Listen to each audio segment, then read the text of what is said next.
Welcome back, brothers and sisters. I am Braden. This is Langley Outdoors Academy, the place where we not only talk about what's going on in the gun world, but also how we're going to fix it together.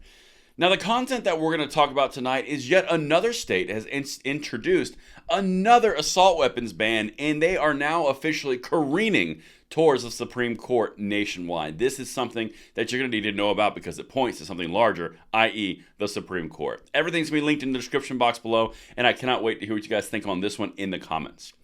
Now, if you are new or returning viewer, please consider hitting that like button, subscribing to the channel, and making sure that notification bell is on. We need as many of you as possible to get into the fold alongside us in the trenches so we can pass the blessing of the Second Amendment along to the next generation. Thank you so much in advance for your consideration, but now, my brothers and sisters, let's dive into the latest state to introduce the unicorn of assault weapons ban and listen to what they're calling assault weapons bans in Colorado. Shocker, I know. Let's get it. Colorado Democratic lawmakers file assault weapon ban bill as gun groups promise legal action. Well, I can't imagine why they'd be promising legal action since, Illinois is under a TRO, New Jersey's concealed carry is under TRO, New York's under TRO, still kind of pending that one. Oregon, Measure 114 under TRO. Anybody else want some TROs? As I've said prior, we are handing them out like candy because you are unconstitutional in your wishes here. But let's get into it. Let me show you what they're going to do. Again, this is careening towards the Supreme Court, and this is going to strike down gun control nationwide, just like the Bruin decision did when they infringed upon concealed carriers. But let's keep going. 2 Democratic state lawmakers filed a bill Friday seeking to ban so-called assault weapons, citing an epidemic of mass shootings. Interesting how they use that exact same term and phrase. It's almost like a hive mind that you have to use the same verbiage when you're talking about it, because epidemic obviously is a national hive mind conversation.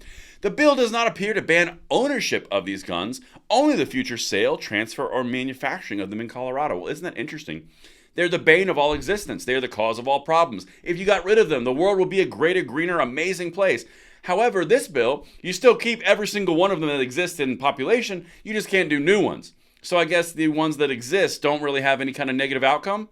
Or does it have to do with the fact that the entire bill would be unconstitutional if you took existing existing product from people, i.e. ATF, pistol brace regulation? Anything? Nothing? How it's all interwoven together in one big gun control mess? Let's keep going because I always found that interesting, and I'm getting a little spicy because it's a big fraud. Anyway, let's keep going.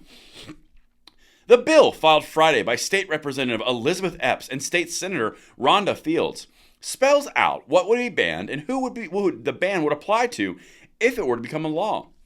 Assault weapons does not have a codified legal definition, and different states or cities with laws against them differ on some specifics. They generally refer to semi-automatic weapons with a detachable magazine. That sounds like something that President Joe Biden said about semi-automatic weapons. There's no need for them, and they are evil, and it's unconscionable that they would exist. Do you see how this entire thing is connected? Let's keep going, and let me show you what they're considering an assault weapon. Wait till you see this.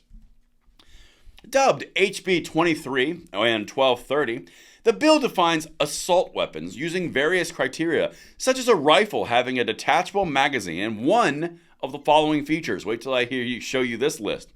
A pistol grip. Any feature capable of functioning as a protruding grip that can be held by the non-trigger hand.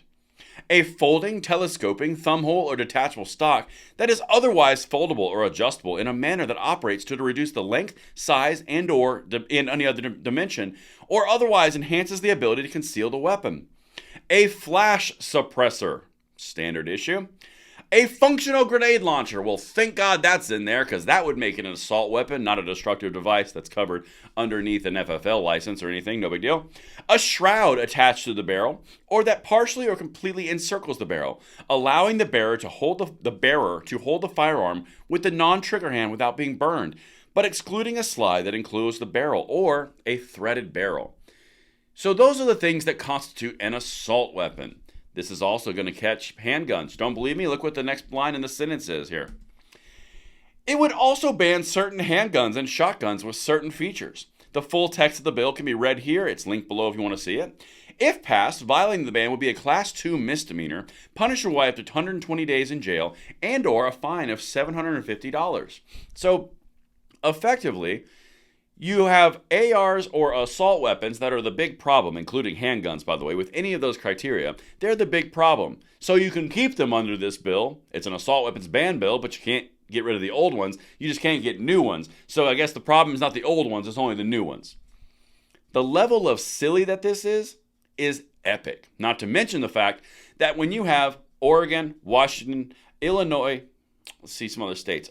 Colorado, New York, New Jersey, Connecticut. You have all these states. You're getting to a pretty big injury status for a large portion of the country, which is making you more and more attractive target for the SCOTUS to step in and intervene because you're infringing upon now hundreds of millions of people. And that's what I've got for you guys. Let me know what you think in the comments below, and I will see you on the next one. Do you think that the SCOTUS is going to get involved? Do you think they're not? Let me know. See you then.